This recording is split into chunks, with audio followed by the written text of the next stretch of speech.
Assalamualaikum warahmatullahi wabarakatuh. Hai halo semuanya, balik lagi sama aku. Jadi di video kali ini aku balik lagi nih bawain cerita yang sebelumnya, yaitu Boys Before Flowers part 3. Untuk part sebelumnya kalian bisa cek di rekomendasi di atas, atau enggak kalian bisa cek di description box. Nanti aku bakal taruh linknya di sana. Oke deh, kalau gitu kita langsung aja ke alur ceritanya. Check it out.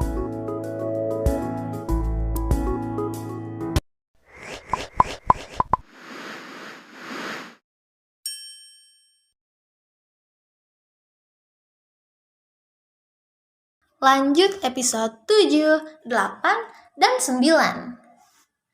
Tidak mau menyerah begitu saja, Jandi bergegas memacu sepedanya ke rumah mewah Junpyo. Dan sampai di sana, tak lama setelah Jandi tiba, mobil pria itu datang. Namun dengan cepat, Junpyo pindah ke kursi pengemudi sambil menjulurkan lidah untuk mengejek memacu mobilnya keluar rumah. Wajah Jandi berubah putus asa. Namun mendadak, sebuah mobil sport berwarna putih berhenti di dekatnya. Pengemudinya adalah seorang wanita cantik.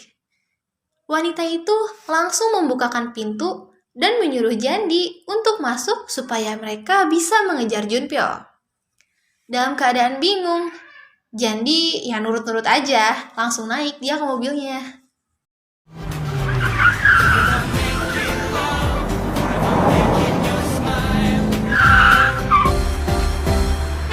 Kejar-kejaran berakhir ketika mobil sport putih itu berhasil menghadang mobil Junpyo.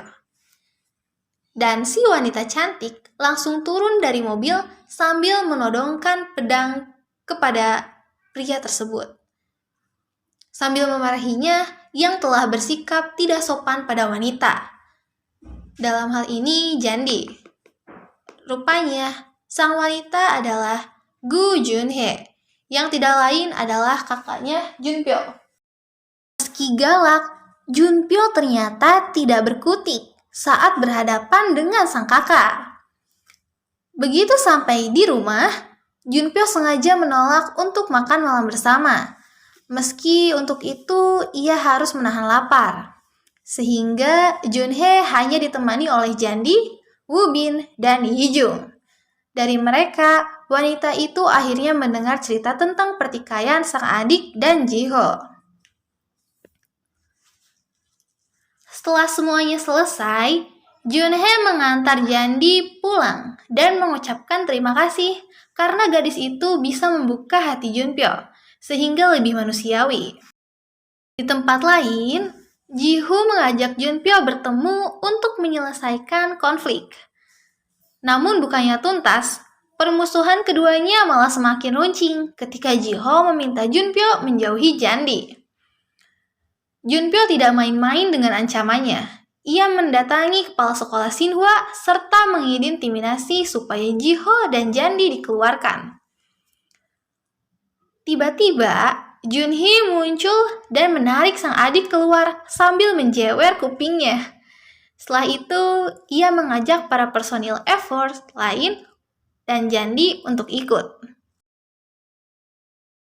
Begitu sampai di rumah, Junhye mengajukan proposal menarik yang berisi Junpyo dan Ji-ho bisa menyelesaikan konflik mereka lewat acara adu ketangkasan di bidang olahraga. Siapa yang menang bakal dipenuhi permintaannya. Junpyo berusaha protes, namun ia kalah suara karena semua mendukung Junhye. Pertandingan pertama adalah bidang berkuda, di mana Ji-ho diunggulkan. Saat pertandingan, Ji-ho unggul jauh, namun akhirnya kalah karena Junpyo mengambil jalan pintas. Meski menang, Junpyo harus bersedih karena akibat tindakannya, kuda yang ditanggunginya cedera dan dinyatakan tidak akan pernah bisa berlomba lagi. pertandingan kedua, Jiho yang memilih dan hasilnya adalah balap mobil. That is, Jiho pasti kalah. Karena sejak kematian kedua orang tuanya karena kecelakaan mobil, Jiho tidak berani menyetir mobil lagi. Dia bisa mendapatkan SIM karena Seohyun yang mengajarinya. Jandi berusaha membujuk Jiho untuk mundur sambil membawakan bubur abalon untuk Jiho. Tapi Jiho menolak mundur. Junpyo yang kebetulan tengah latihan di sirkuit melihat mereka sehingga mobilnya selip.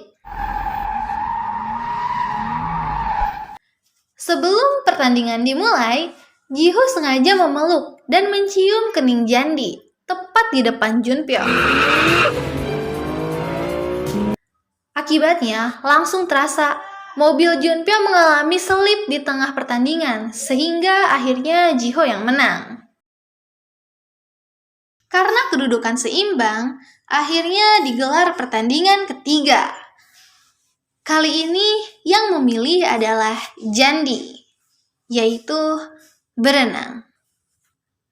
Keruan saja, Junpyo yang fobia terhadap air keberatan. Namun, Junhye mengingatkan bahwa bila itu dilakukan, maka Jiho yang dianggap menang.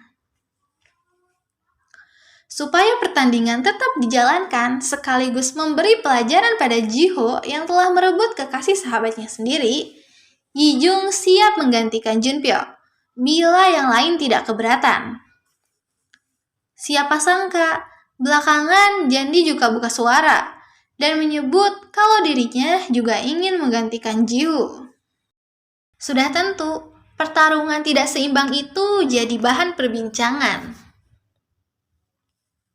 Bahkan, Gaeul sempat memikirkan sejumlah rencana untuk mencegah Yijung ikut pertandingan. Belakangan, Gaeul menemui Rijung yang langsung menebak tujuan kedatangan gadis itu. Kasus cinta segitiga Jandi dengan Junpyo dan Jiho juga terdengar oleh keluarga gadis itu. Yang kontan merasa kecewa atas nasihat sang ayah, Jandi menemui Junpyo untuk menjernihkan masalah sekaligus meminta maaf. 지우만 아니었어도 한마디면 돼. 날 좋아한다고. Di hari pertandingan, siswa Shinhwa berkumpul untuk memberikan dukungan pada Yijung dan Woo-bin yang mewakili Junpyo. Namun begitu duel renang dimulai, Jiho yang mendapat giliran pertama unggul dari Woo-bin. Namun di giliran kedua, Jandi yang sempat unggul cukup jauh mulai tersusul oleh Yijung. Mendadak, kolam renang menjadi gelap gulita karena lampu penerangan di sekitar tempat itu mati. Melihat Junpyo melangkah keluar, Junhye tersenyum lebar dan bisa menebak apa yang terjadi. Berdasarkan hasil pengamatan terakhir, Jandi dan Jiho dinyatakan sebagai pemenang. Setelah mengumumkan hasilnya tanpa kehadiran Junpyo, Junhye mengucapkan terima kasih pada Jandi.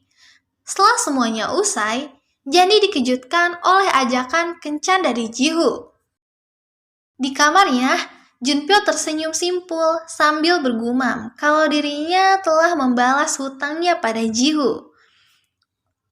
Rupanya, di masa lalu, Junpyo kecil pernah merusak mainan yang begitu disayangi Jiho sehingga diam-diam dirinya terus merasa bersalah. Perubahan sikap Junpyo membuat Yijung dan Woo-bin tersenyum lega, sekaligus kaget. Begitu pula dengan Junhye yang mampu merasa kalau adik tercintanya sudah mulai dewasa. Namun, keesokan harinya, Junpyo mulai berubah mendengar Jiho berkencan dengan Jandi.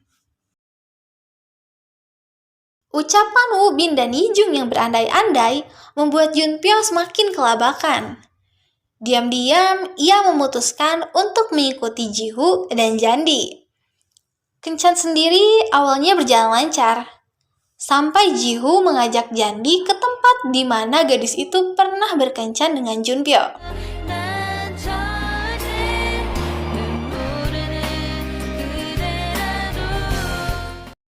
Di rumahnya, Jiho berusaha mencium Jandi, namun gadis itu menghindar. Dari situ, ia sadar bahwa sama seperti Seohyun, ia juga harus melepas Jandi agar gadis itu bisa berbahagia bersama Junpyo. Sayang, Junpyo tidak tahu akan hal itu, dan akhirnya sempat terlibat adu jotos dengan Jiho saat keduanya bermain hoki es. Rupanya, Jiho sengaja memanas-manasi Junpyo untuk mengetahui bagaimana perasaannya terhadap Jandi. 가봐. 근데 네 포기 못하지. Malamnya, Jandi mendapat telepon dari Yijung yang menyampaikan kabar genting berisi Junpyo mengalami kecelakaan dan dirawat di rumah sakit dalam keadaan tidak sadarkan diri. Keruan saja, Jandi menangis terseduh-seduh di sisi ranjang sambil mengutarakan perasaannya pada Junpyo. 내가 잘못했어. 나 너한테 거짓말했어. 네가 한 번만 해달라고 했던 너 보내고 나서 후회했단 말이야. 일어나! Sambil tersenyum bandel, Junpyo mendadak bangun sambil meminta Jandi mengulang ucapannya. Keruan saja, gadis itu langsung mengamuk dan tambah kesal saat tahu 3 personil F4 lainnya ada di sana dan menjadi bagian dari rencana tersebut. Untungnya, kemarahan Jandi tidak berlangsung lama. Ia tidak menolak saat diajak menonton sebuah film di bioskop pribadinya milik Junpyo. Sama-sama gugup, keduanya nyaris saja berciuman. Kalau saja ponsel Jandi tidak berdering secara tiba-tiba.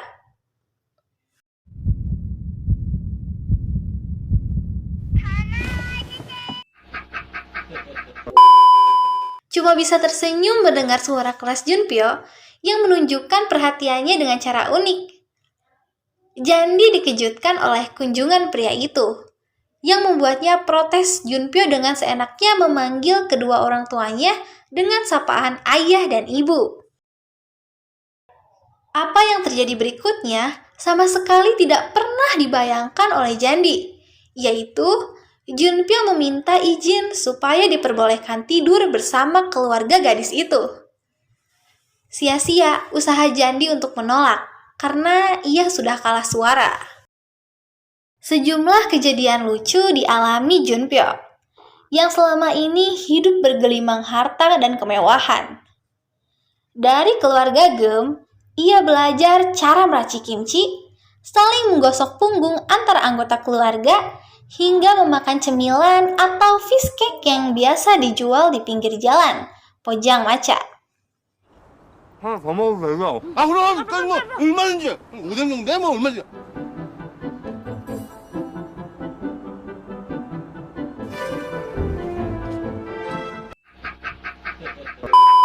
Teringat akan sejumlah kejadian itu, Junpyo mendadak tertawa sehingga mengundang perhatian Wobin dan Yijung. Mendengar dua rekannya belum pernah merasakan apa yang dialaminya, dengan so tahu pria itu menyebut kalau Wobin dan Yijung belum tahu apa-apa tentang hidup. Berusaha untuk tampil tenang, Junpyo berusaha menyembunyikan kegembiraannya saat ditelepon Jandi. Sempat jual mahal dengan cara yang unik sehingga Yojung dan Wobin cuma bisa tersenyum lebar. Pemuda itu pura-pura ajakan kencan Jandi. Namun keesokan harinya, Junpyo muncul dan melihat Jandi ditemani Gael. Rupanya, Gael mengajak kekasihnya Supyo. Selain datang terlambat, Supyo yang tidak tahu siapa Junpyo mencandai pria itu. Di belakang mereka, Jandi dan Gael cuma bisa menahan nafas. Di luar dugaan, Junpyo sambil menggertakkan gigi mampu menahan emosi meski harus dicela oleh Supyo. Saat terpisah dari Gael dan Jandi, sebuah kejadian membuat pria itu hilang kesabaran dan memukuli Supyo hingga babak belur. Keruan saja, aksi tersebut membuat Jandi kaget. Apalagi Junpyo tidak mau minta maaf dan pergi begitu saja. Sempat dinasehati Jihu, dan Jandi akhirnya tahu apa penyebab perbuatan Junpyo. Rupanya, Supyo adalah seorang playboy yang menduakan Gaeul.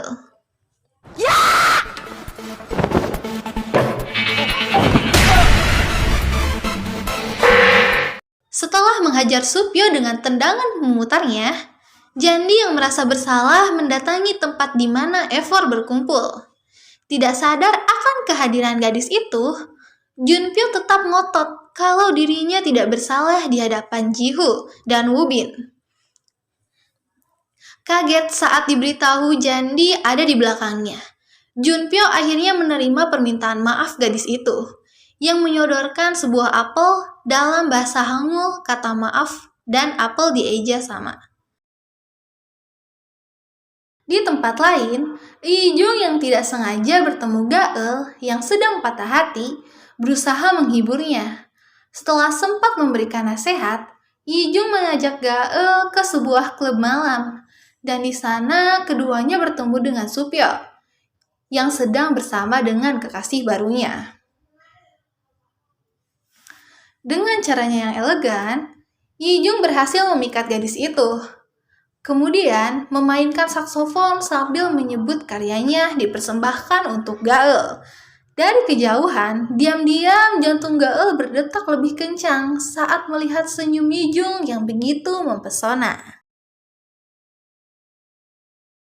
Setelah berbaikan, Junpyo mengajak Jandi ke sebuah taman bermain yang sudah dihiasi lampu warna-warni. Terkesan dengan apa yang ada di hadapannya, Jandi menyebut bahwa semua seperti suasana Natal. Ucapan itu langsung ditimpali Junpyo yang mengaku sejak kecil tidak punya kenangan manis saat Natal tiba. Ia menyebut bahwa kebahagiaan yang dirasakannya adalah saat bertemu dan bersama keluarga Gem.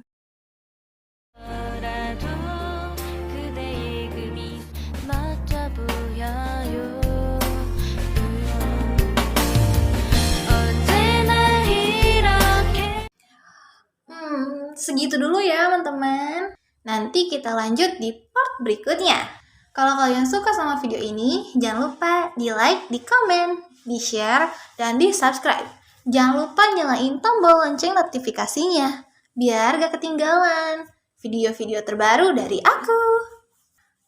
Kalau gitu aku pamit undur diri. Wassalamualaikum warahmatullahi wabarakatuh. Makasih semuanya.